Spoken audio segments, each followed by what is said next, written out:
بسم اللہ الرحمن الرحیم۔ قرآنی فیصلے ہماری بصیرت کے مطابق۔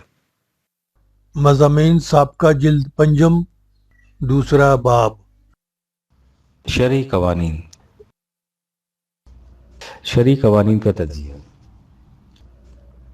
جس شرعی قوانین کا چرچا ایک عرصے سے ہو رہا تھا، محترم صدر مملکت پاکستان نے ان کا 12 ربیع الاول کے مقدس یوم 10 فروری 1979 کو اعلان بھی کر دیا اور ان کے متعلق احکامات بھی جاری کر دیے، جو پاکستان ٹائمز مورخہ 12 فروری میں شائع ہوئے ہیں۔ ان قوانین کا تعلق ان سزاؤں سے ہے جنہیں فقہی اصطلاح میں حد جمع حدود کہہ کر پکارا جاتا ہے۔ نمبر 1 شراب منشیات، نمبر 2 شرکہ چوری اور ڈاکہ، نمبر 3 زنا، نمبر 4 قذف، تہمت تراشی اور لعان میاں بیوی کی ایک دوسرے کے خلاف تہمت تراشی سے متعلق ہیں۔ نیز ان میں کوڑے کا بھی تعین کیا گیا ہے۔ طلوع اسلام کا اجرا 1938 میں قبل از تقسیم ہند ہوا۔ اس کے بعد یہ پاکستان میں 1948 سے مسلسل شائع ہوا۔ جن قارئین کی نظروں سے یہ شروع سے گزر رہا ہے وہ اس حقیقت سے واقف اور اس کے شاہد ہیں کہ اس کا تعلق نہ کسی مذہبی فرقے سے ہے، نہ کسی سیاسی پارٹی سے، نہ ہی اس نے کوئی اپنا نیا فرقہ بنایا ہے۔ اس نے نہ کبھی کوئی ایسی بات کی ہے جس سے فرقہ وارانہ کشیدگی پیدا ہو، اور نہ ہی اس نے کبھی عملی سیاست میں حصہ لیا ہے۔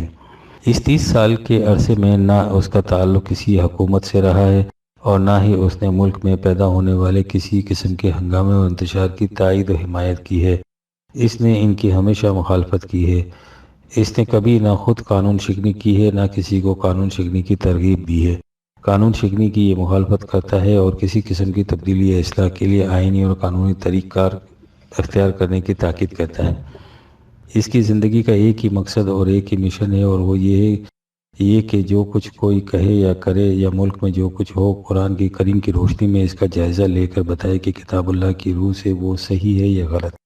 اس نے ملک کے ہر آئین کو بھی اسی معیار کے مطابق پرکھا اور ہر قانون کا اسی کی روشنی میں جائزہ لیا، اور اس کے بعد وہ اپنی قرآنی بصیرت کی روح سے جس نتیجے پر پہنچا اسے بے کم و کاست اور بلا رو رعایت قوم کے سامنے پیش کر دیا، خواہ وہ کسی کے خلاف جائے یا کسی کے حق میں۔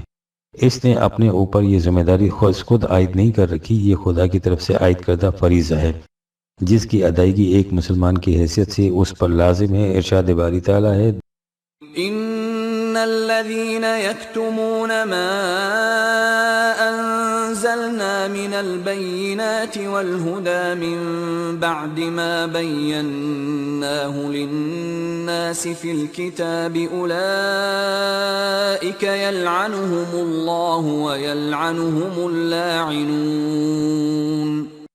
2/159۔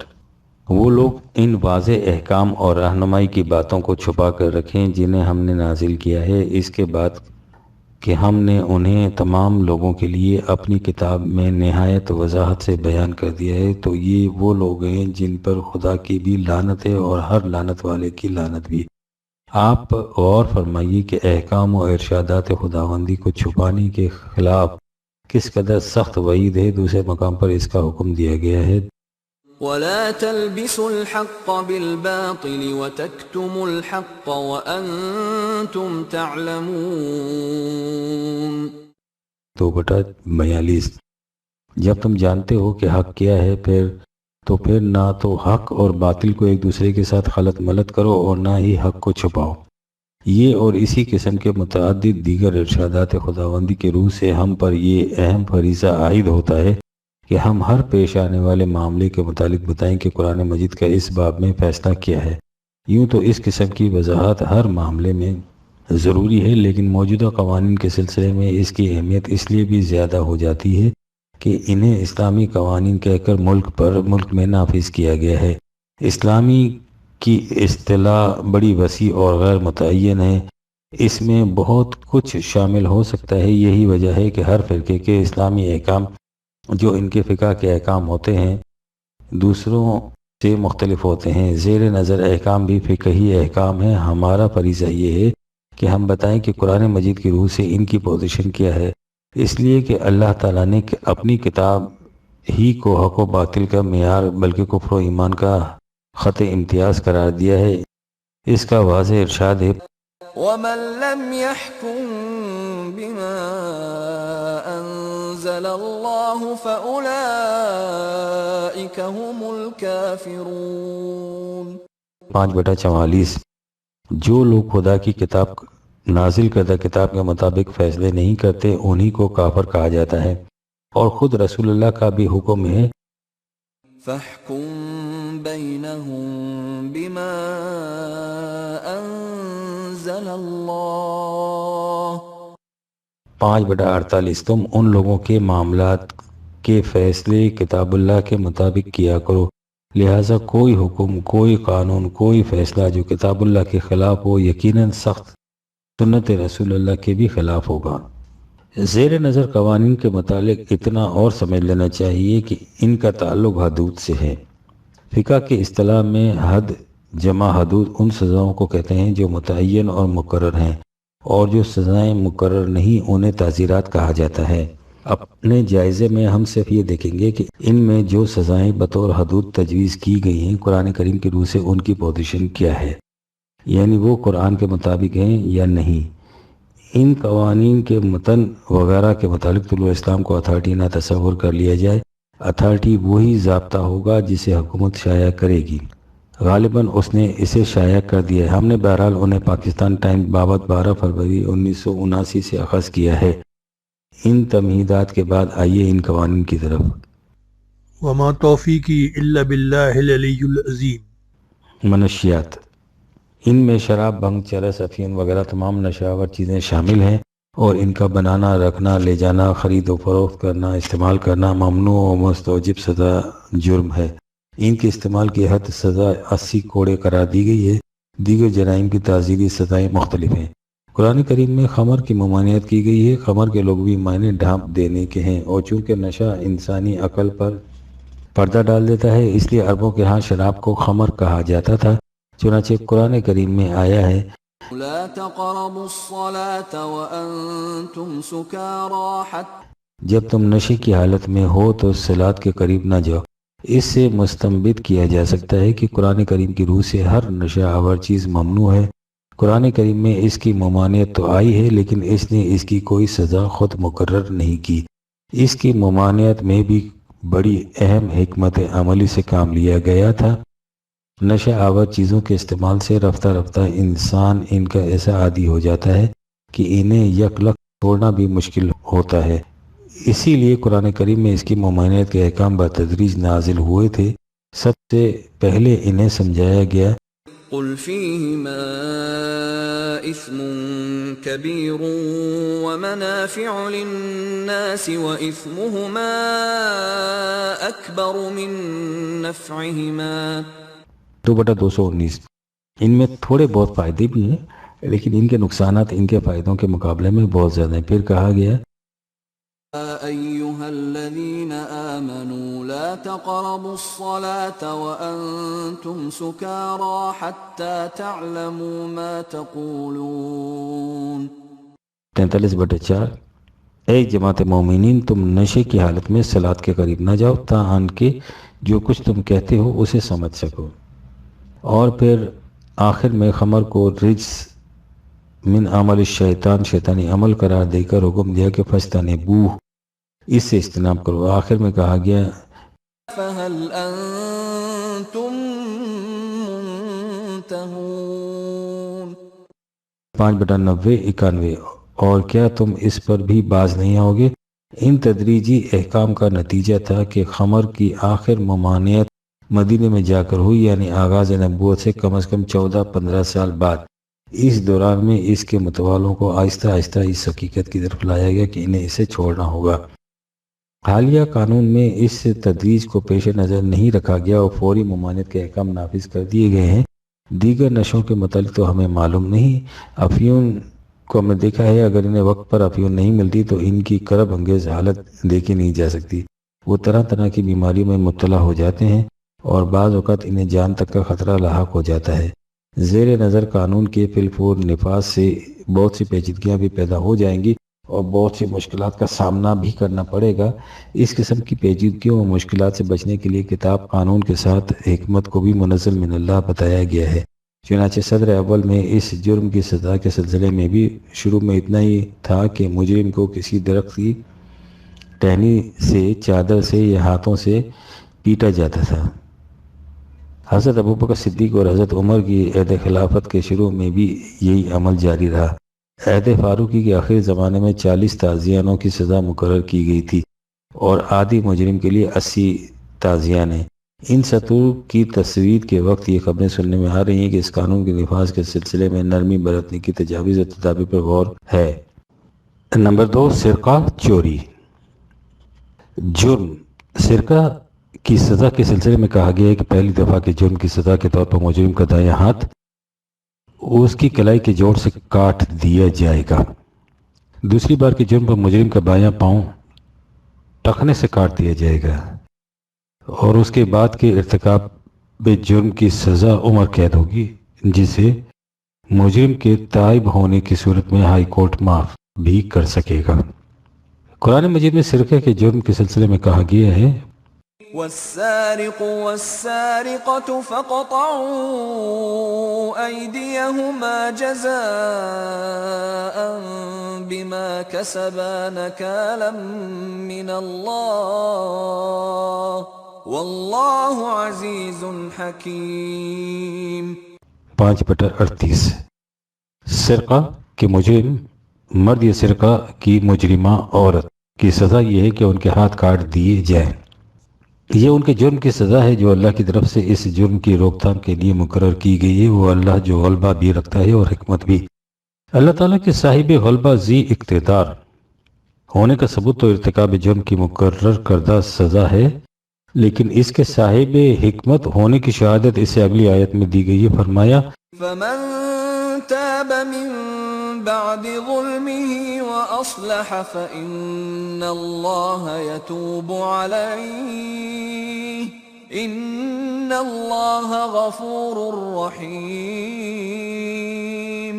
5/39 میں پھر جو شخص ارتکاب جرم کے بعد اپنے کیے پر شرمسار ہو اور اپنی اصلاح کرنے کا ارادہ رکھتا ہو تو اسے معاف کیا جا سکتا ہے۔ یقیناً اللہ ایسے لوگوں کو سزا سے محفوظ بھی رکھتا ہے اور انہیں اپنی مرحمت سے نوازتا بھی ہے۔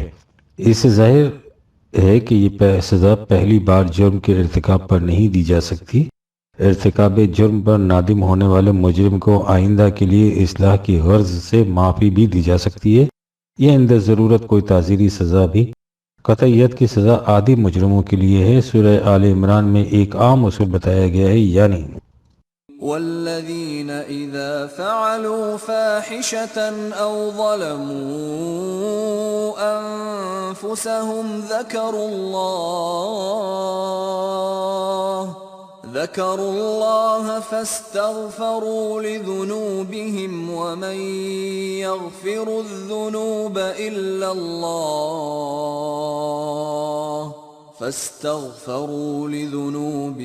ومن يغفر الذنوب إلا الله ولم يصروا على ما فعلوا وهم يعلمون۔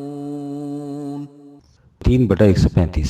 جو لوگ کوئی برائی کی بات کر بیٹھیں یا کسی جرم کے ارتکاب سے اپنے آپ پر زیادتی کر لیں اور اس کے بعد جب قانون خداوندی ان کے سامنے آئے تو وہ اپنے جرم کے لیے معافی کے خواستگار ہوں، تو قانون خداوندی میں معافی کی بھی گنجائش رکھ دی گئی ہے۔ یہ معانی ان مجرموں کے لیے ہے جو جانتے بوجھتے بار بار ارتکاب جرم نہ کریں، یعنی عادی مجرم نہ ہوں۔ غیر مصر مجرموں کے متعلق کہا کہ أولئك جزاؤهم مغفرة من ربهم۔ 3/136۔ قانون خداوندی کی روح سے ایسے مجرمین کو معافی دی جائے۔ اس کی تائید میں روایت بھی موجود ہے۔ ایک روایت میں تو یہاں تک بھی آیا ہے کہ نبی اکرم صلی اللہ علیہ وسلم نے ایک مجرم کو 4 مرتبہ چوری کرنے پر بھی قطعیت کی سزا نہیں دی تھی۔ علاوہ سے اس قسم کی سزاؤں کے نفاذ میں معاشرے کی حالات کا لحاظ رکھنا بھی ضروری ہوتا ہے۔ حضرت عمر نے قحط کے زمانے میں غلہ کی چوری کو مستوجب سزا قرار نہیں دیا تھا۔ اس سلسلے میں حاتب ابن بلطع کے ملازموں کا واقعہ بڑا مشہور ہے۔ انہوں نے کسی کی اونٹنی چرا کر اسے ذبح کر کے کھا لیا، جرم بھی ثابت ہو گیا۔ لیکن حضرت عمر کے پوچھنے پر کہ انہوں نے ایسا کیوں کیا تھا، انہوں نے کہا تھا کہ ہمارا مالک ہم سے کام تو پورا لیتا ہے لیکن ہمیں کھانے کو کم دیتا ہے، اور ہم نے بھوک سے تنگ آ کر ایسا کیا ہے۔ اس پر آپ نے ان مجرموں کو تو چھوڑ دیا اور مالک کو بلا کر کہا کہ مجرم یہ نہیں تم ہو کہ جس نے انہیں اس جرم کے ارتکاب پر مجبور کر دیا۔ اس دفعہ تو تم سے رعایت برتی جاتی ہے، تم اونٹنی کے مالک کو اس کی قیمت ادا کرو، اگر آئندہ ایسا کیا تو تمہیں سخت سزا دی جائے گی۔ غیر اسلامی معاشرے میں اسلامی سزاؤں کے نفاذ کے متعلق قارئین کی توجہ مودودی صاحب کے اس مقالے کی طرف مبذول کرائی جاتی ہے۔ طلوع اسلام کے ارشاد بابت فروری 1979 میں شائع ہوا ہے۔ خود قرآن کریم نے معاشرتی حالات کا اس قدر لحاظ رکھا ہے کہ اس نے لونڈیوں کے لیے جو زمانے کے عربی معاشرے میں موجود تھی، جرم زنا کی سزا آزاد عورتوں کے مقابلے میں نصف مقرر کی ہے۔ زیر نظر قانون میں دوسری مرتبہ کے ارتکاب جرم کے لیے نہ بایاں پاؤں کاٹنے کی سزا رکھی گئی ہے۔ قرآن کریم میں سرقے کے جرم میں صرف ہاتھ کاٹنے کی سزا مقرر کی گئی ہے، پاؤں کاٹنے کی نہیں۔ اس قانون میں سرقے کا نصاب 4.457 گرام سونا یا اس کے برابر قیمت مقرر کیا گیا ہے۔ قرآن مجید میں سرقے کا نصاب مقرر نہیں کیا گیا۔ حرابہ۔ زیر نظر قانون میں حرابہ کو بھی مستوجب حد قرار دیا گیا ہے۔ فقہ اصطلاح میں حرابہ کا لفظ عام طور پر ڈکیتی کے معنوں میں استعمال ہوتا ہے۔ اس جرم کی مختلف سزائیں مقرر کی گئی ہیں، جن میں سے ایک سزا مجرم کا دایاں ہاتھ اور بایاں پاؤں کاٹ دینا ہے۔ حرابہ کے ضمن میں مندرجہ ذیل قرآن آیت کا حوالہ دیا جاتا ہے۔ انما جزاء الذين يحاربون الله ورسوله ويسعون في الارض فسادا ان يقتلوا او يصلبوا او تقطع ايديهم وارجلهم من خلاف او ينفوا من الارض ذلك لهم خزي في الدنيا ولهم في الآخرة عذاب عظيم۔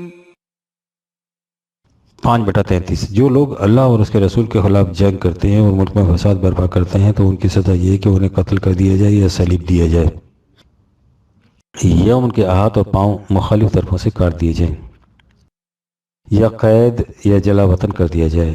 یہ ان کے لیے دنیا میں رسوائی ہے اور آخرت میں بڑا عذاب۔ اگلی آیت میں یہ کہا گیا ہے کہ اگر وہ قبل اس کے کہ ان پر قابو پا لیا جائے توبہ کر لیں تو پھر انہیں معافی دی جا سکتی ہے۔ اس آیت میں محاربہ کے معنی مملکت کے خلاف بغاوت اور فساد فی الارض کے معنی عام طور پر ہنگامہ آرائیاں کیے جاتے ہیں، لیکن یہ اصطلاحات بڑی وسیع ہیں اور فقہ میں ان سے مراد ڈاکہ زنی بھی لی جاتی ہے اور اس کی سزا ہاتھ اور پاؤں کا کاٹ دینا۔ لیکن بعض لوگوں کا خیال ہے کہ عام قانون شکنی بھی مملکت کے خلاف بغاوت کے ذیل میں آ جاتی ہے، اور چونکہ اس آیت میں سزائے موت، صلیب، ہاتھ پاؤں کا کاٹنا اور قید یہ جلا وطنی متبادل سزاؤں کے طور پر تجویز کی گئی ہیں، اس لیے ان کا خیال ہے کہ حرابہ کے علاوہ دیگر جرائم کی کم از کم سزا قید بھی ہو سکتی ہے۔ لیکن ہم اس وقت اس بحث میں نہیں پڑھنا چاہتے، ہم کہنا صرف یہ چاہتے ہیں کہ زیر نظر قانون میں حرابہ کو ڈکیتی کے معنوں میں لیا گیا ہے اور اس کی سزا آیت 33/5 کی روح سے ہاتھ پاؤں کاٹنا۔ ضمناً بعض لوگ قطعیت سے مراد ہاتھ کا سچ مچ کاٹ دینا نہیں لیتے، عربی زبان کی روح سے اس کے معنی روک تھام کے بھی ہوتے ہیں، اس لیے وہ اس سے یہ مراد لیتے ہیں کہ ایسی تدابیر اختیار کی جائیں جن سے مجرم آئندہ کے لیے اس جرم کے ارتکاب سے خود بخود رک جائے۔ توبہ اور اصلاح اس کی بنیادی تدبیر ہے۔ نمبر 3 زنا۔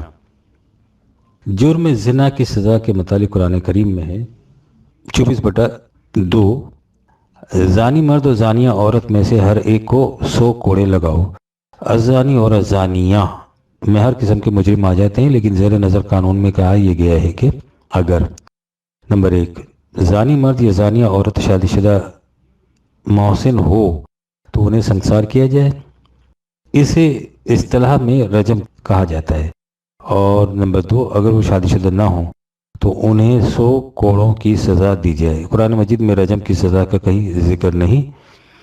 اس کے لیے جو سند لائی جاتی ہے وہ بڑی اور طلب ہے. روایت میں ہے کہ جب رسول اللہ کے دنیا سے تشریف لے جانے کے بعد حضرت زید بن ثابت کی زیر سرکردگی قرآن مجید جمع کرنے کا کام ہاتھ میں لیا گیا تو حضرت عمر نے دیکھا کہ ان کی جمع کردہ قرآن میں آیا رجم نہیں. وہ اس آیت کو لے کر حضرت زید کے پاس پہنچے تو انہوں نے کہا کہ ہم نے اصول یہ طے کر رکھا ہے کہ جو شخص کسی آیت کو لے کر آئے اسے اس وقت درج قرآن کیا جائے جب وہ اپنے دعوے کی تائید میں ایک گواہ بھی لائے. حضرت عمر کوئی گواہ نہ لا سکے اس لیے یہ آیت قرآن میں درج نہیں کی گئی. لیکن حضرت عمر کو اس پر اصرار تھا کہ یہ قرآن کی آیت ہے، ہم رسول اللہ کے زمانے میں اس کی تلاوت کیا کرتے تھے، اس لیے انہوں نے اس کی تلاش جاری رکھی. اس سلسلے میں وہ حضرت عائشہ کے پاس پہنچے تو انہوں نے فرمایا کہ قرآن کی 2 آیتیں کھجور کے پتوں پر لکھی ہوئی میرے صحیفے میں موجود تھی. ایک آیا رجم اور دوسری رضاعت، جس میں کہا گیا تھا کہ دودھ کے 10 گھونٹ پینے سے رضاعت کی حرمت ہو جاتی ہے. جب رسول اللہ نے وفات پائی تو ہم اس حادثے میں مشغول ہو گئے، میری بکری آئی اور اس صحیفے کو کھا گئے، اس لیے اب یہ آیتیں تمہیں کہاں سے مل سکیں گی. ابن ماجہ. اس طرح یہ 2 آیتیں قرآن میں درج نہ ہو سکیں، لیکن حضرت عمر نے کہا کہ اگر یہ قرآن میں درج نہیں ہو سکی تو کوئی بات نہیں، ہم ان پر عمل اسی طرح کرتے رہیں گے. ایک روایت میں ہے کہ حضرت عمر سے کہا گیا کہ جب آپ کو اس قدر یقین ہے کہ آیا رجم قرآن کی آیت ہے تو آپ اسے داخل قرآن کیوں نہیں کر دیتے. اس پر آپ نے فرمایا اگر مجھے یہ خوف نہ ہوتا کہ لوگ کہیں گے کہ عمر نے قرآن میں اضافہ کر دیا تو میں اس آیت کو ضرور داخل قرآن کر دیتا. چنانچہ یہ آیت قرآن میں تو داخل نہ ہوئی لیکن عمل اس کے مطابق ہوتا رہا. واضح رہے کہ ہمارے ہاں کا یہ عقیدہ چلا آ رہا ہے کہ بعض آیات ایسی ہیں جو قرآن کریم میں موجود تو ہیں لیکن ان کا حکم منسوخ ہو چکا ہے. بعض آیات ایسی ہیں جو قرآن میں موجود نہیں لیکن حکم ان کا جاری ہے. آیا رجم کا شمار انہی آیات میں کیا جاتا ہے. یہ ہے جرم زنا کے لیے رجم کی سند. جیسا کہ پہلے کہا جا چکا ہے قرآن مجید میں رجم کی سزا کا ذکر کہیں نہیں آیا، صرف کوڑوں کی سزا کا ذکر آیا ہے. اس کی تائید اس سے بھی ہوتی ہے کہ لونڈیوں کے جرم زنا کی سزا کے متعلق کہا گیا ہے کہ ان کی سزا آزاد عورتوں کی سزا کا نصف ہوگی 4/25. کوڑوں کی سزا کا نصف تو ہو سکتا ہے، رجم کی سزا کا نصف نہیں ہو سکتا. جرم کا ثبوت. جرم زنا کے ارتکاب کے ثبوت کے لیے زیر نظر قانون میں کہا گیا ہے کہ اس کے لیے نمبر 1 4 سکہ اور پاک باز گواہ ہونے چاہیے، اور نمبر 2 ان گواہوں نے اس فعل شنیع کے ارتکاب کے سلسلے میں دخول ایکٹ آف پینیٹریشن کو اپنی آنکھوں سے دیکھا ہو. قرآن کریم نے پہلے زنا کے ثبوت کے لیے گواہوں کا ذکر نہیں کیا. اس کے لیے عام طور پر مندرجہ ذیل آیت سند لائی جاتی ہے. واللاتی یأتین الفاحشة من نسائکم فاستشہدوا علیہن 4 منکم فَإِن شَهِدُوا فَأَمْسِكُوهُنَّ فِي الْبُيُوتِ حَتَّى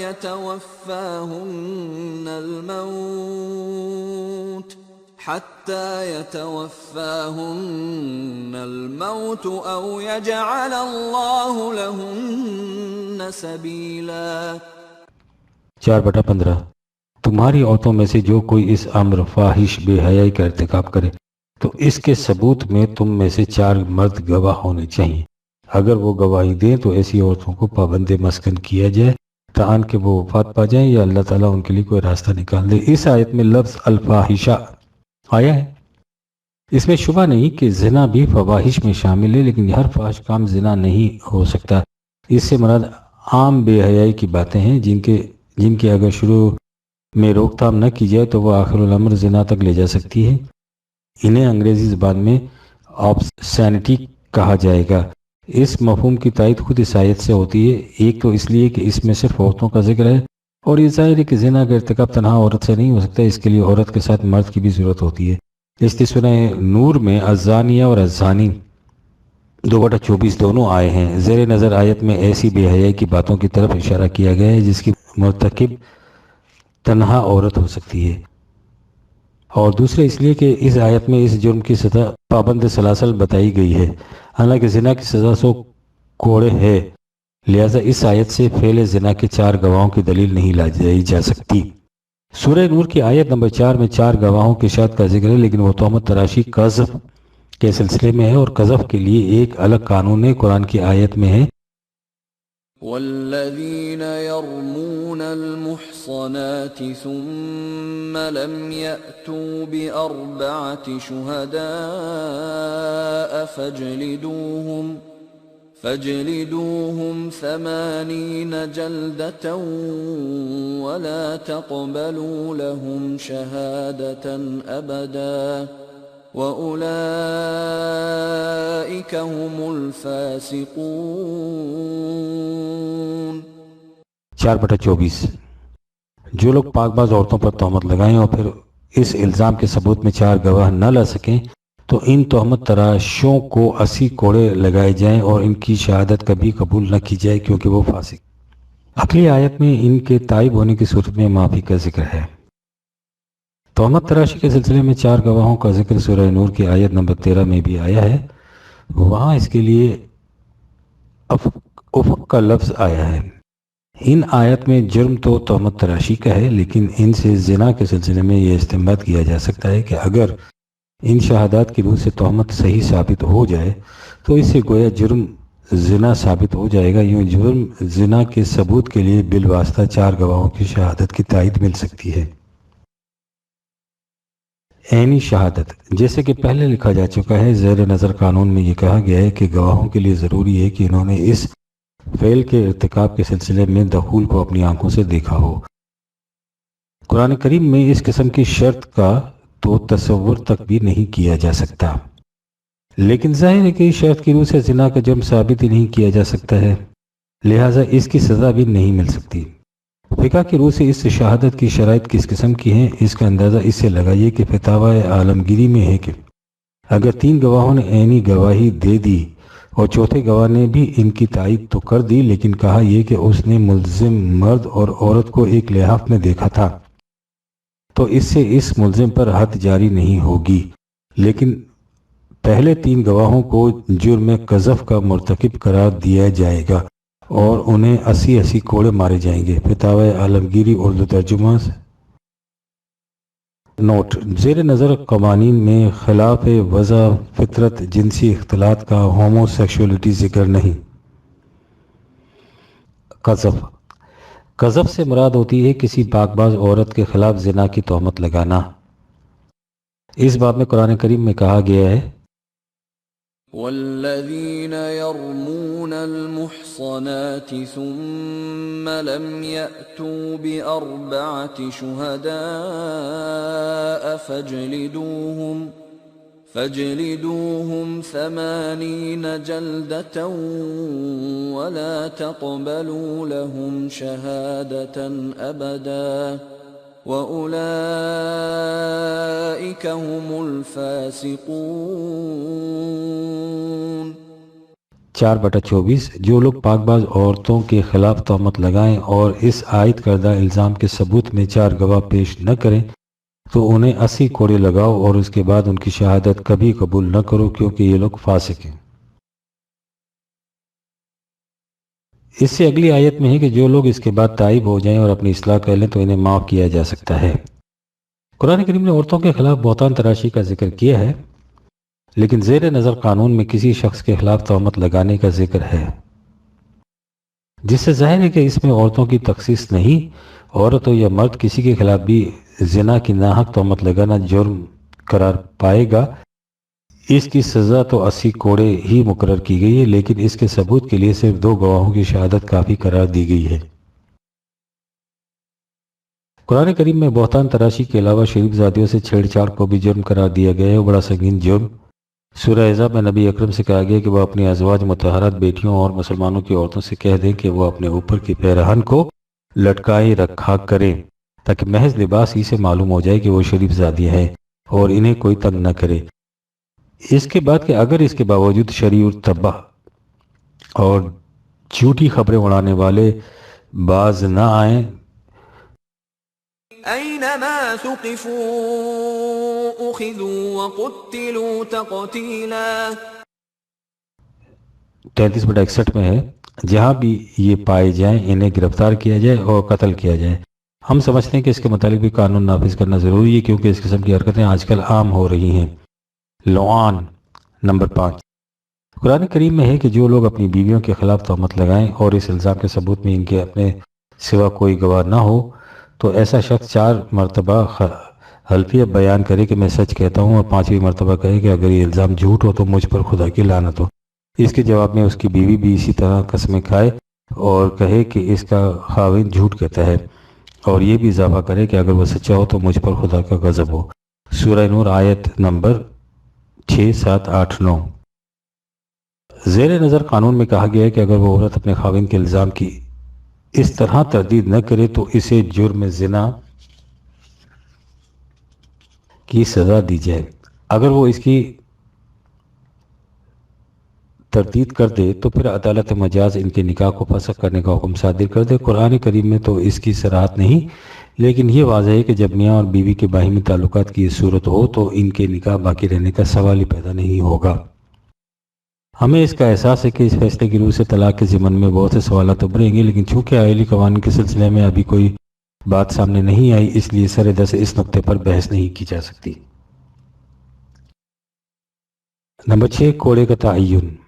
قرآن کریم میں کوڑوں کی سزا تو مقرر کی گئی ہے، لیکن کوڑے کا تعین نہیں کیا گیا کہ وہ کس قسم کا ہونا چاہیے۔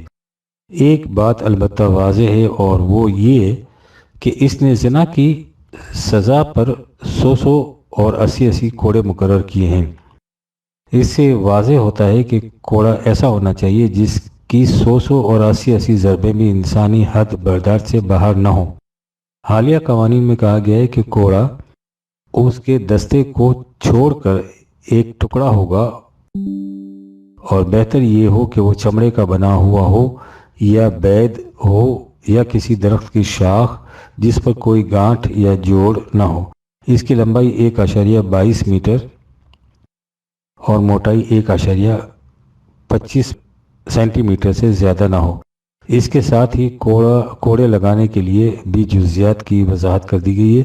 اس انداز کی تازیانہ زدگی کا نتیجہ کیا ہوگا یہ تو اس کے عملی استعمال کے بعد ہی معلوم ہو سکے گا۔ یہ ہیں حالیہ نافذ کردہ قوانین حدود کے نمایاں خد و خال۔ ہم نے ان قوانین پر کوئی تنقید یا تبصرہ نہیں کیا، صرف اتنا بتانے پر اکتفا کیا گیا ہے کہ ان جرائم کے متعلق اور قرآن کریم میں کیا آیا ہے۔ یہ در حقیقت فقہی قوانین ہیں اور فقہ کے متعلق ہمارا موقف و مسلک واضح ہے۔ ہمارے نزدیک فقہی قوانین ابدی اور غیر متبدل نہیں ہوتے۔ ابدی اور غیر متبدل صرف خدا کے احکام، قوانین اور اصول ہوتے ہیں، انسان کے وضع کردہ قوانین نہیں۔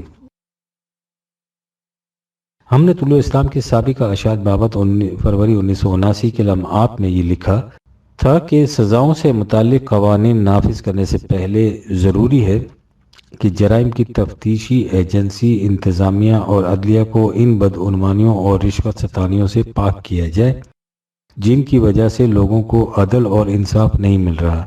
ہم نے ججوں اور گواہوں کے متعلق قرآنی معیار کی وضاحت کرنے کے بعد لکھا تھا کہ اسلامی سزائیں اس معاشرے کے لیے ہیں جہاں گواہ اس کردار کے حامل ہوں اور جج اس پاکیزگی سیرت کے پیکر۔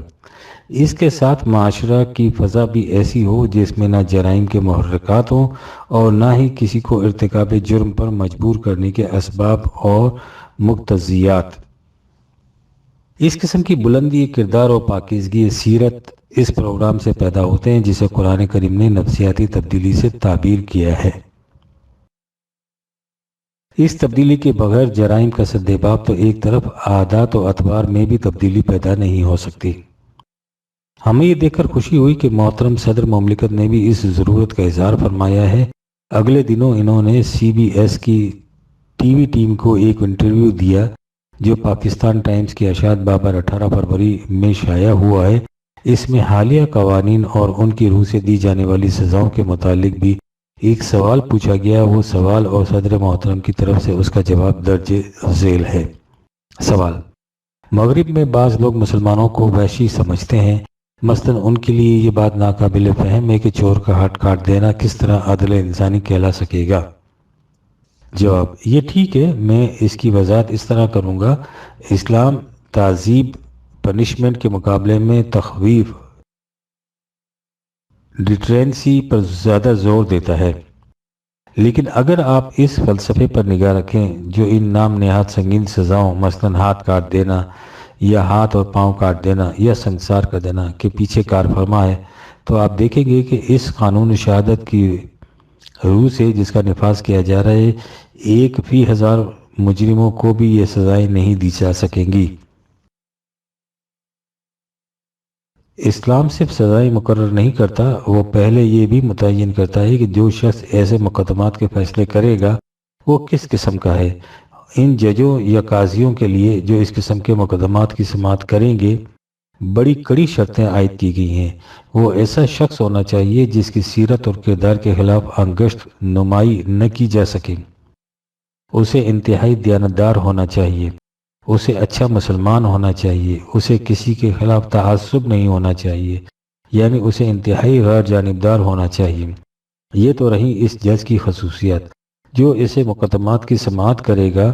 جہاں تک ان شہادات کا تعلق ہے جو اثبات جرم کے لیے پیش کی جائیں تو ان کے بارے میں بھی ایسی کڑی شرائط عائد کی گئی ہیں جن کی روح سے کسی ایسے شخص کا مجرم قرار پا جانا ناممکن ہوگا جس کے ارتکاب جرم کے بارے میں ذرا سا بھی شک و شبہ ہو۔ مثلاً گواہ کو عینی شاہد ہونا چاہیے، وہ ایسا شخص ہونا چاہیے جس نے ہمیشہ سچ بولا ہو، جس کا کیریکٹر ہر قسم کے شک و شبے سے بالاتر ہو۔ نیز اگر یہ ثابت ہو جائے کہ ملزم سے یہ جرم پہلی بار صادر ہوا ہے تو متعلقہ عدالت سزا کے تعین میں اس کا خاص خیال رکھے گی۔ اکثر احادیث نبوی میں آیا ہے کہ حضور نے فرمایا کہ جب اس قسم کے جرائم کا مقدمہ سامنے آئے جو قطع ید وغیرہ سزاؤں کے مستوجب ہوں تو کوشش کرنی چاہیے کہ کوئی ایسا عذر مل جائے جس کی روشنی میں نرم سزا دی جا سکے، خواہ اس میں تھوڑا سا شک بھی کیوں نہ ہو، یعنی ذرا سے شک کا فائدہ ملزم کو ملنا چاہیے۔ سوال: اس کا مطلب تو یہی ہوا کہ ان سزاؤں کا بنیادی مقصد تخویف ہے؟ جواب: یہ ٹھیک ہے، بنیادی مقصد تخویف ہی ہے۔ ان سزاؤں کے سلسلے میں یہ وہ اہم پہلو ہے جس کے نظر انداز کرنے سے اہل مغرب کو غلط فہمی لاحق ہو جاتی ہے۔ وہ اسے بھول جاتے ہیں کہ قانون شہادت ججوں کی تعیناتی گواہوں کے متعلق شرائط، یعنی وہ پورے کا پورا ضابطہ جس کی روح سے کسی ملزم کے مجرم یا بے گناہ ہونے کا فیصلہ کیا جائے گا، ایسا سخت ہے کہ 1000 میں سے بمشکل ایک مقدمہ ایسا ہوگا جس میں یہ انتہائی سزائیں دی جا سکیں گی۔ اس سلسلے میں ہم اتنا گزارش کرنا ہی مناسب سمجھتے ہیں کہ حالیہ قوانین کو ان شرائط کے پورا ہو جانے کے بعد نافذ کیا جانا چاہیے تھا۔ ضمناً ان قوانین میں مجرم کے انفرادی حالات یا جرم اول کی صورت میں سزا کی تخفیف کا بھی کوئی ذکر نہیں۔ ان قوانین کو نافذ کرتے وقت صدر محترم نے فرمایا تھا کہ انہیں مختلف فرقوں نے متفقہ طور پر تسلیم کر لیا ہے۔ اس سے ہمیں دلی خوشی ہوئی تھی کہ یہ چیز وحدت قانون اور اس کے بعد وحدت امت کے حق میں بڑا نیک شگون ہے۔ یہ وہ چیزیں جو ہمیں 1000 برس میں بھی نصیب نہیں ہوئی تھی، لیکن ہمیں یہ دیکھ کر افسوس ہوا کہ ان کی فرقہ وارانہ مخالفت شروع ہو گئی ہے۔ اسلامی نظریاتی کونسل میں شیعہ حضرات کے نمائندے نے ایک بیان میں کہا ہے کہ جب کونسل میں یہ قوانین پیش ہوئے تو انہوں نے ان کی بعض جزئیات سے اختلاف کیا تھا، لیکن انہیں اس کے باوجود کثرت رائے سے پاس کر دیا گیا۔ اس کے بعد شیعہ حضرات کی مختلف جماعتوں کی طرف سے اس قسم کے بیانات شائع ہو رہے ہیں کہ ان قوانین کی روح سے فقہ جعفریہ اکثریت کی فقہ یعنی فقہ حنفی کو مسلط کیا جا رہا ہے، جسے برداشت نہیں کیا جا سکتا۔ ان کی طرف سے یہ احتجاج نیا نہیں، انہوں نے بہت پہلے ایسا کہہ دیا تھا۔ ہم مناسب سمجھتے ہیں کہ نہایت مختصر الفاظ میں اس کا پس منظر قارئین کی خدمت میں پیش کر دیا جائے۔ تشکیل پاکستان کے بعد پہلا سوال یہ اٹھایا گیا کہ یہاں اسلامی قوانین نافذ ہونے چاہیے۔ ہم نے کہا کہ اس کی وضاحت کر دی جائے کہ اسلامی قوانین کی بنیاد کیا ہوگی۔ 31 علماء کے ایک اجتماع میں یہ فیصلہ کیا گیا کہ شخصی قوانین تو ہر فرقے کے الگ الگ ہوں گے، لیکن پبلک لاز کتاب و سنت کے مطابق مرتب کیے جائیں گے۔ ہم نے کہا کہ کتاب و سنت کی روح سے پبلک لاز کا کوئی ایسا ضابطہ مرتب نہیں ہو سکے گا جسے تمام فرقے متفقہ طور پر اسلامی تسلیم کر لیں۔ بات بالکل واضح تھی۔ جسے کتاب و سنت کہا جاتا ہے وہ در حقیقت ہر فقہ کی اپنی اپنی فقہ ہوتی ہے، جسے بدلنے یا اس میں ترمیم و تنسیخ کرنے کے لیے کوئی فرقہ تیار نہیں ہوتا۔ اس حقیقت کو تسلیم کرنے کے لیے کوئی بھی تیار نہ ہوا کہ پبلک لاز کا فی الواقع کوئی ایسا ضابطہ مرتب نہیں ہو سکتا جو ان سب کے نزدیک اسلامی کہلا سکے۔ اس سے گریز کی راہ یہ تراشی گئی کہ طلوع اسلام کے متعلق مشہور کر دیا گیا کہ منکر سنت ہے، تاکہ لوگ اس کی بات نہ سننے پائیں۔ 20 برس تک یہ پروپیگنڈا بھی جاری رہا اور ملک میں کوئی ضابطۂ قوانین بھی نہ بن سکا۔ بالآخر 1970 میں مودودی مرحوم کو یہ اعتراف اور اعلان کرنا پڑا کہ کتاب و سنت کی روح سے فی الواقع پبلک لاز کا کوئی ایسا ضابطہ مرتب نہیں ہو سکتا جو تمام فرقوں کے نزدیک متفق علیہ ہو۔ اس پر سوال اٹھا کہ پھر پبلک لاز مدون کس طرح کیسے کیے جائیں۔ اس کے جواب میں مودودی صاحب نے فرمایا کہ چونکہ ملک میں اکثریت حنفیوں کی ہے اس لیے یہ حنفی فقہ رائج کر دی جائے۔ اس کے خلاف اہل حدیث اور شیعہ حضرات کی طرف سے سخت احتجاج ہوا۔ شیعہ حضرات نے تو یہاں تک کہہ دیا کہ اگر ہم پر اکثریت کی فقہ کو مسلط کیا گیا تو ہم اس ملک میں اپنے مستقبل کے بارے میں ایک نئے انداز سے سوچنے پر مجبور ہو جائیں گے، خواہ ایک ناگوار فرض کی حیثیت سے صحیح۔ ان خدشات کے پیش نظر ہم نے اس موضوع پر طلوع اسلام کی اشاعت بابت 1970 عیسوی میں ایک مبسوط مقالہ لکھا جس کا عنوان تھا اسلامی مملکت کا خواب جو کثرت تعبیر سے پریشان ہو گیا۔ اس مقالے کا پمفلٹ بھی شائع کیا گیا جسے کثیر تعداد میں ملک میں تقسیم کیا گیا۔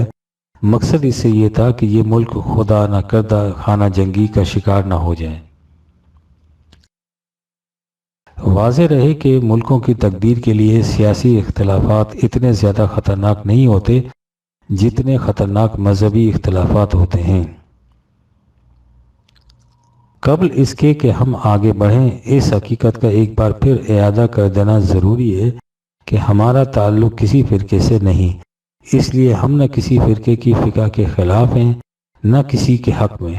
ان فقہوں میں جو کچھ قرآن کے مطابق ہے وہ کسی فرقے کی فقہ میں ہو ہم اسے صحیح سمجھتے ہیں، جو اس کے خلاف ہو اسے غلط۔ لیکن مودودی مرحوم کو اس فقہ حنفی کے متعلق کیا عقیدہ تھا جسے ملک میں نافذ کرنے کی انہوں نے تجویز پیش کی تھی، اسے مختصر الفاظ میں واضح کر دینا ضروری ہے۔ انہوں نے اس کے متعلق لکھا تھا، اس میں اسلامی شریعت کو ایک منجمد شاستر بنا کر رکھ دیا گیا ہے، اس میں صدیوں سے اجتہاد کا دروازہ بند ہے، جس کی وجہ سے اسلام ایک زندہ تحریک کی بجائے محض عہد گزشتہ کی ایک تاریخی تحریک بن کر رہ گیا ہے۔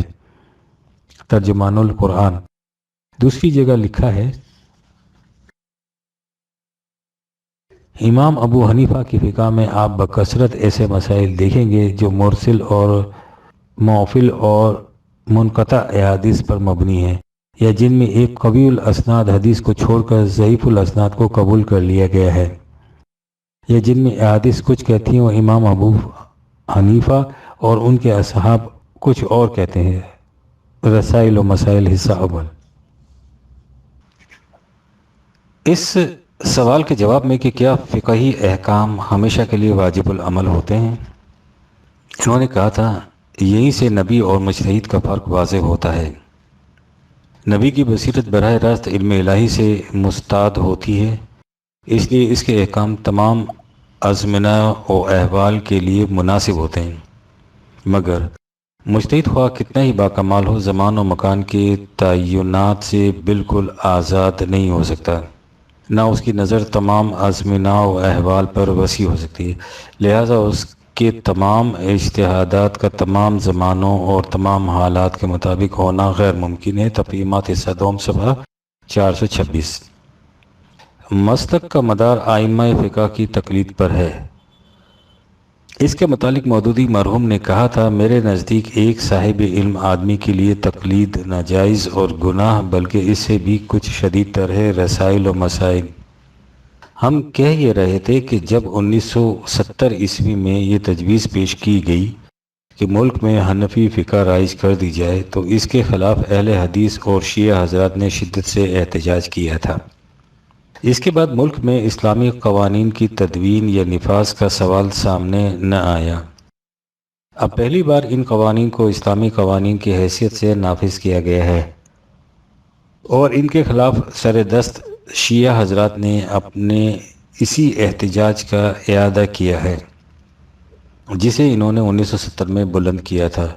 شیعہ مطالبات کمیٹی کے جوائنٹ سیکریٹری کی طرف سے شائع کردہ ایک بیان میں کہا گیا، اہل تشیع کے نزدیک فقہ جعفریہ ہی نظام مصطفیٰ ہے، اس لیے ہم موجودہ اعلانات کو حقیقی معنوں میں نظام مصطفیٰ کا نفاذ نہیں سمجھتے، اور موجودہ حالات میں اہل تشیع بجا طور پر فکر مند ہے۔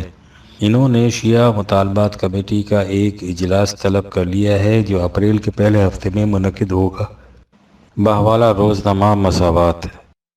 اس طرح ان اختلافات کا آغاز ہو رہا ہے۔ ابھی 4-5 قوانین ہی نافذ ہوئے ہیں، اور وہ بھی ایسے جن کا تعلق حدود سزاؤں سے ہے۔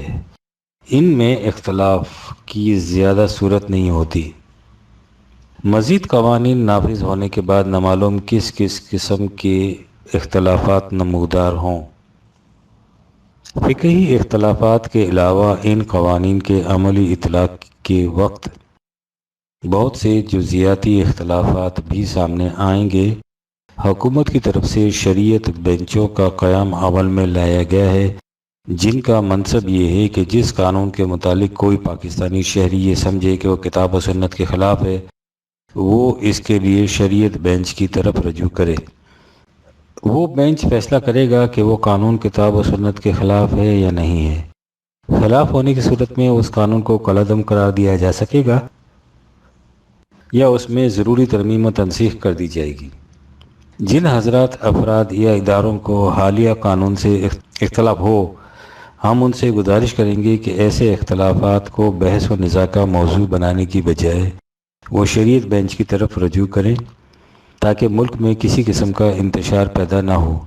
انہیں اس کا یقیناً علم و احساس ہوگا کہ ملک میں تشکیل پاکستان کے وقت ایسے عناصر چلے آ رہے ہیں، خواہ وہ ملک کے اندر ہوں اور خواہ بیرون ملک، جو یہاں مسلسل انتشار پیدا کرتے رہنا چاہتے ہیں، اور یہ ظاہر ہے کہ جو انتشار مذہب کے نام پر پیدا کیا جائے گا اس کے نتائج بڑے خطرناک ہوتے ہیں۔ ہر بہی خواہ پاکستانی کی کوشش ہونی چاہیے کہ وہ مملکت کو ان خطرات سے محفوظ رکھنے کی کوشش کرے۔ ونعوذ باللہ من شرور انفسنا ومن سیئات اعمالنا۔ فروری 1979 عیسوی۔ فتاوی عالمگیری میں شرعی سزائیں۔ وطن عزیز میں جب بھی اسلامی قوانین کے نفاذ کے سلسلے میں سرگرمیوں کا آغاز ہوتا ہے تو فتاوی عالمگیری کا نام اکثر سننے میں آتا ہے۔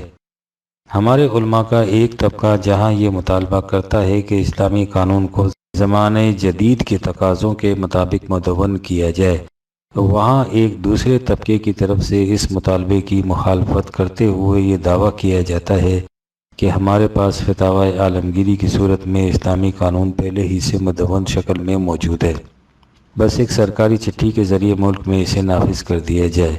ظاہر ہے کہ یہ بڑا اہم مجموعہ قوانین ہوگا، اس لیے مناسب معلوم ہوتا ہے کہ عام قارئین کو اس سے متعارف کرایا جائے۔ مغل بادشاہ سلطان اورنگزیب عالمگیر کے جن کے نام سے یہ مجموعہ منسوب ہے، خود شریعت کے بہت بڑے عالم تھے۔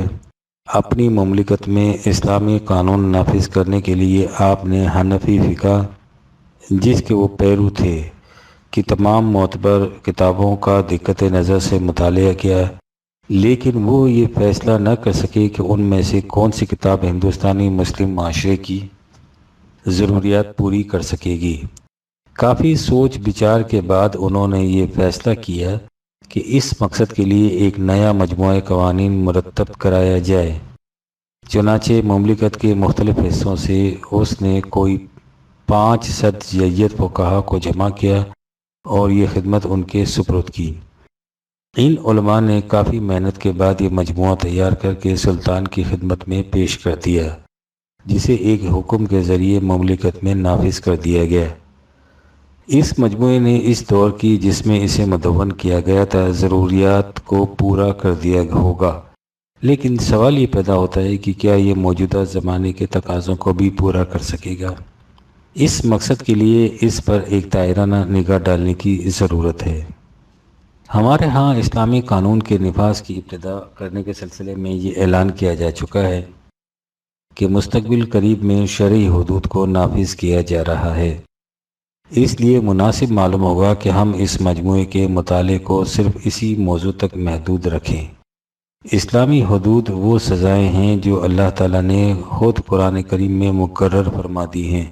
اس لیے ان کی یہ اصطلاحی تعریف بیان کی جاتی ہے کہ کسی انسان حتیٰ کہ اللہ کے رسول کو بھی ان میں رد و بدل کا اختیار نہیں۔ یہ حدود مندرجہ ذیل ہیں: چوری کی سزا، زنا کی سزا، زنا کی تہمت، قذف کی سزا اور شاہراہوں پر ڈاکے ڈالنے یا بغاوت کی مختلف سزائیں۔ سلطان اورنگزیب عالمگیر نہایت پارسا قسم کا انسان تھا، لیکن چونکہ یہ مجموعہ دور ملوکیت میں تیار کیا گیا تھا، اس لیے اپنے ماحول سے اس کا متاثر ہونا ضروری تھا۔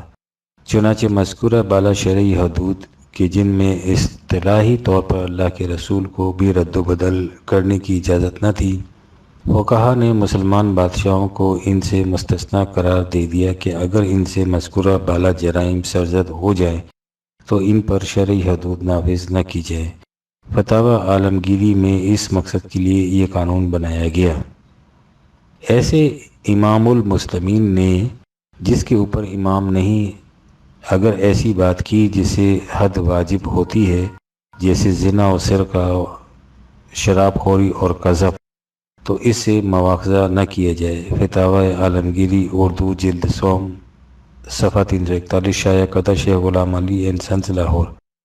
فقہ میں امام سے مراد مسلمان حکمران ہوتا ہے۔ کیا ہمارے علماء آج کے مسلمان حکمرانوں کو یہ حقوق دینے کو تیار ہیں؟ اصل فتاوی عالمگیری عربی زبان میں ہے، لیکن عام قارئین کی سہولت کے لیے راکب نے اردو ایڈیشن کا حوالہ دیا ہے جو شیخ غلام علی اینڈ سنس لاہور کی جانب سے شائع کیا گیا ہے۔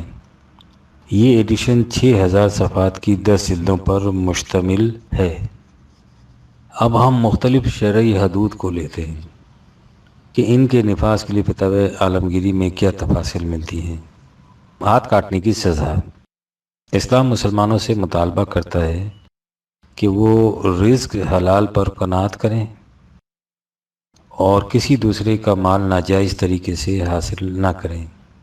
آج کل ان ناجائز طریقوں سے مختلف صورتیں اختیار کر لی ہیں، لیکن زمانہ قدیم میں چوری اس کی سب سے بڑی صورت تھی۔ اسلام نے اس برائی کو ختم کرنے کے لیے اس کے لیے ہاتھ کاٹنے کی سزا مقرر کی تھی، لیکن فتاوی عالمگیری میں اس جرم کو ثابت کرنے کے لیے جن کڑی شرائط کو ضروری قرار دیا گیا ہے، اس کے بعد ایسی کوئی صورت باقی نہیں رہتی کہ جس میں ہاتھ کاٹنے کی نوبت آئے۔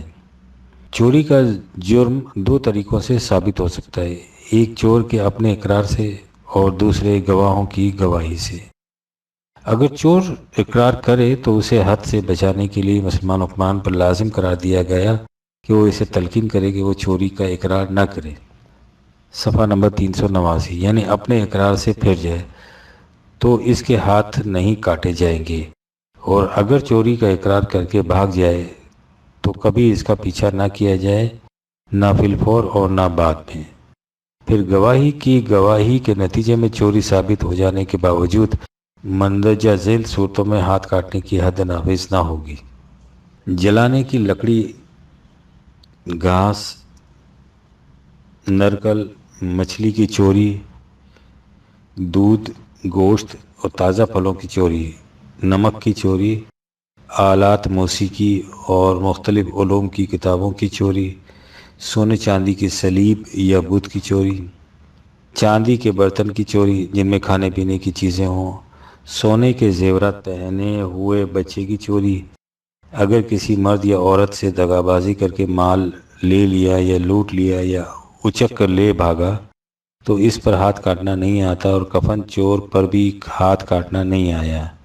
اسی طرح اگر چور کے پاس سے کسی دوسرے چور نے مال چوری کر لیا تو چور اول اور مالک میں سے کسی کو یہ اختیار نہ ہوگا کہ دوسرے چور کا ہاتھ کاٹے۔ بیت المال سرکاری خزانے سے چوری میں ہاتھ نہیں کٹے گا، اگر کوئی شخص دارالحرب سے امن حاصل کر کے دارالاسلام میں آ گیا تو اس کے مال کی چوری میں ہاتھ نہیں کاٹا جائے گا۔ اگر کسی کو مکان میں داخل ہونے کی اجازت دی گئی، پھر اس نے اجازت سے داخل ہو کر کوئی چیز چرائی تو اس کا ہاتھ نہیں کاٹا جائے گا، اور اگر اونٹ کو راستے سے مائع اس کے بوجھ کی چرا لیا تو ہاتھ نہیں کاٹا جائے گا۔ اسی طرح اگر جوال یعنی تھیلے کو چرا لیا تو ہاتھ نہیں کاٹا جائے گا۔ اگر اسی تھیلے کو چاک کر کے اس میں سے مال نکال لیا تو پھر ہاتھ کاٹا جائے گا۔ اگر کسی نے قطار میں سے اونٹ چرا لیا تو اس کا ہاتھ نہیں کاٹا جائے گا۔ اگر کسی نے کسی مکان کو نقیب لگائی یعنی دیوار توڑی اور اندر والے چور نے مال اس نقب والی جگہ پر رکھ دیا جسے اس کے باہر والے ساتھی نے اٹھا لیا تو دونوں میں سے کسی کے ہاتھ نہ کاٹے جائیں گے۔ چور ایک گدھے کو لے کر ایک مکان میں داخل ہوا اور کپڑے جمع کر کے گدھے پر لاد کر مکان سے باہر آیا اور اپنے گھر چلا گیا۔ پھر اس کے بعد گدھا وہاں سے نکل کر اس کے گھر آ گیا تو اس کا ہاتھ نہ کاٹا جائے گا۔ اگر چور نے کسی گھر کو نقیب لگا کر اس میں ہاتھ ڈال کر کوئی چیز لے لی تو ہاتھ نہیں کاٹا جائے گا۔ اگر آستین کے باہر لٹکتی ہوئی تھیلی کو کاٹ کر درہم لے لیے تو اس کا ہاتھ نہ کاٹا جائے گا۔ ہاں، آستین میں ہاتھ ڈال کر تھیلی کو چاک کر کے درہم لے لیے تو ہاتھ کاٹا جائے گا۔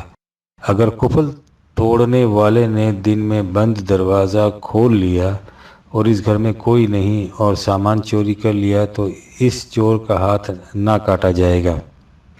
اگر چراگاہ سے کوئی بکری یا گائے یا اونٹ چرا لیا تو اس کا ہاتھ نہ کاٹا جائے گا۔ اگر کسی نے ماں باپ اور دوسرے قریبی رشتہ داروں کے گھر سے ان کا یا اگر ان کے پاس کسی دوسرے کا مال پڑا ہو اس کو چرا لیا تو ہاتھ نہیں کاٹا جائے گا۔ یہ ہیں چند تفصیلات سرقے کے جرم کی سزا کے سلسلے میں۔ جن تفاصیل کا ذکر غلاموں اور لونڈیوں سے متعلق تھا ان کے نقل کرنے سے مجھے کراہت سی محسوس ہوتی تھی، اس لیے انہیں دانستہ قلم زد کر دیا ہے۔ خیال رہے کہ اگر ہماری فقہ کی کتابوں سے غلاموں اور لونڈیوں کے مسائل خارج کر دیے جائیں تو ان کی ضخامت نصف سے بھی کم رہ جائے گی۔ چوری کے بارے میں ان تفصیلات پر اگر نظر ڈالی جائے تو شاید ہی کوئی صورت ایسی باقی رہ جائے جس میں چور کا ہاتھ کاٹا جا سکے۔ زنا کی سزا۔ زنا ایک سخت قبیح فعل ہے۔ جس معاشرے میں اس کا رواج پڑ جائے وہ جلدی تباہی کے کنارے پر پہنچ جاتا ہے۔ اس لیے اس برائی کو ختم کرنے کے لیے قرآن حکیم نے اس کے لیے 100 کوڑوں کی سزا مقرر کی ہے۔ لیکن فتاوی عالمگیری میں چوری کی سزا کی طرح اس بارے میں بھی جرم کے ثبوت کے لیے کچھ ایسی شرائط عائد کی گئی ہیں جن سے شرعی سزا کے نفاذ کی نوبت شاذ و نادر ہی آ سکتی ہے۔ یہ جرم بھی 2 طرح سے ثابت ہوتا ہے، ایک جرم کے اپنے اقرار سے اور دوسرے گواہوں کی گواہی سے۔ اب اگر مجرم خود اقرار کر لے تو اسے تلقین کی جائے گی کہ وہ اپنے اقرار سے پھر جائے تاکہ وہ اس حد سے بچ سکے، یا اگر مرد نے زنا کا اقرار کیا لیکن عورت نے انکار کر دیا، یا عورت نے اقرار کیا اور مرد نے انکار کر دیا، تو امام رحمۃ اللہ کے نزدیک دونوں میں سے کسی پر حد واجب نہ ہوگی۔ کسی عورت سے متعلقہ وقتی نکاح کیا اور مرد جانتا تھا کہ اسلام میں یہ نکاح حرام ہے لیکن اس کے باوجود اس نے یہ وقتی نکاح کر کے اس عورت سے مباشرت کی تو پھر بھی حد واجب نہ ہوگی۔ اگر بلا گواہوں کی کسی عورت سے نکاح کیا یا بلا ولی کی عورت سے نکاح کیا تو بالاتفاق اس پر حد واجب نہ ہوگی۔ اگر چھوٹی نابالغ بچی سے زنا کیا تو زانی پر حد نہ ہوگی، اس پر اس لڑکی کا مہر واجب ہوگا۔ اگر عورت کسی سوتے ہوئے مرد کے بستر میں گھس گئی اور مرد کو اپنے نفس پر قابو دے دیا تو دونوں میں سے کسی پر حد شرعی واجب نہ ہوگی۔ اگر کسی عورت سے لواطت یا فرج کی سوا کسی اور جگہ زنا کیا یا کسی لڑکے سے لواطت کی تو امام اعظم کے نزدیک حد لازم نہیں آئے گی، نہ اس کو تعزیر دی جائے گی اور قید میں ڈالا جائے گا یہاں تک کہ وہ توبہ کرے۔ تعزیر کی حد 3 سے 39 کوڑے ہے جو حکم کی ثوابدید مناصر ہیں۔ 4 مردوں نے ایک شخص پر زنا کی گواہی دی جن میں سے 2 گواہوں نے کہا کہ اس مرد نے اس عورت سے زبردستی زنا کیا ہے، جبکہ دوسرے 2 گواہوں نے کہا کہ اس عورت نے خود اسے ترغیب دی تھی۔ تو امام ابو حنیفہ نے فرمایا کہ حد ان سب سے دور کر دی جائے گی۔ حد قذف، قذف یہ ہے کہ کسی پر زنا کی جھوٹی تہمت لگائی جائے تو اس جھوٹے گواہ پر حد قائم کی جاتی ہے جو 80 کوڑے مقرر ہے۔ چنانچہ گواہوں پر اس قسم کی جرح ہوتی تھی کہ کسی کو گواہی دینے کی ضرورت ہی نہ ہوتی، بلکہ اکثر زانی تو زنا کی حد سے بچ جاتے، لیکن گواہ اس سزا سے نہیں بچ سکتے تھے۔ اس کی وضاحت کے لیے صرف ایک مثال کا نقل کرنا کافی ہے۔ زنا کا جرم ثابت کرنے کے لیے 4 چشمدید گواہوں کی ضرورت ہوتی ہے۔ اگر 4 گواہوں میں سے 3 نے کسی مرد کے خلاف اس کے زنا کے جرم کے بارے میں گواہی دی ہے اور چوتھے گواہ نے بھی ان کی تائید کر دی، لیکن الفاظ میں صرف یہ کہا کہ اس نے مجرم مرد اور عورت دونوں کو ایک لحاظ میں دیکھا تھا، تو زنا کار مرد پر تو حد جاری نہ ہوگی، لیکن پہلے تینوں گواہوں پر حد قذف نافذ کی جائے گی، یعنی انہیں 80 کوڑے مارے جائیں گے۔ سوچئے کہ اس قسم کے فیصلوں کے بعد کسی گواہی دینے کی ضرورت ہو سکتی تھی۔ شراب نوشی کی سزا۔ شراب نوشی کی سزا قرآن مجید میں تو مذکور نہیں ہے، لیکن فقہ میں اسے بھی حدود میں شمار کیا جا سکتا ہے، لیکن اس سلسلے میں بھی فتاوی عالمگیری میں مذکورہ بالا اسلوب کو اپناتے ہوئے اس جرم کے ثبوت کے لیے ایسی شرائط ضروری قرار دی گئی ہیں کہ پہلے جرائم کی طرح اس میں بھی شرعی حد کے نفاذ کی نوبت نہیں آتی۔ مثلاً حرام شراب کو صرف 2 جنسوں یعنی انگور اور کھجور تک محدود کیا گیا، باقی ہر قسم کی شراب کو جائز قرار دے دیا گیا ہے۔ کہا یہ گیا ہے کہ چھوہارے، انگور، تر و خشک وغیرہ سے جو شرابیں بنائی جاتی ہیں، اگر ان کے پینے سے بے ہوش ہی کیوں نہ ہو جائے تو اس کو نہ حد ماری جائے گی، اور جو شراب کے حبوب و فواکہ مثل گیہوں اور جوار اور آلو بخارا وغیرہ سے بنائی جاتی ہے، جب تک وہ شیریں ہوں تو ان کا پینا حلال ہے۔ اس سلسلے میں زیادہ تفصیلات نقل کرنا مناسب نہیں سمجھتا اور انہی پر بحث کرتا ہوں جو عام قارئین کے غور و فکر کے لیے کافی ہیں۔ ان تفصیلات کی روشنی میں وہ خود فیصلہ کر سکتے ہیں کہ کیا فتاوی عالمگیری ہمارے جدید زمانے کی ضروریات پورا کر سکتا ہے، یا ہمیں بھی سلطان اورنگزیب عالمگیر کی طرح ایک نیا مجموعہ قوانین مرتب کرنا ہوگا۔ پروفیسر رفیع اللہ شہاب، فروری 1979۔ اورنگزیب عالمگیر اور شرعی سزائیں۔ برصغیر ہند و پاک کے مسلم دور حکومت کے بارے میں عام طور پر یہ تصور پایا جاتا ہے کہ جملہ مسلمان بادشاہوں کی بنسبت اورنگزیب عالمگیر نے شرعی حدود کو سختی سے نافذ کیا تھا۔ اس تصور کی بڑی وجہ یہ ہے کہ سلطان موصوف نے اپنے وقت کے 5 جید علماء کو جمع کر کے حنفی فقہ کے مطابق اسلامی قانون کی تدوین کرائی تھی۔ یہ کوشش فتاوی عالمگیری کی صورت میں ظہور پذیر ہوئی، جس کے بارے میں عام طور پر کہا جاتا ہے کہ سلطان نے ایک فرمان کے ذریعے اسے اسلامی ہند کے طول و عرض میں نافذ کر دیا تھا۔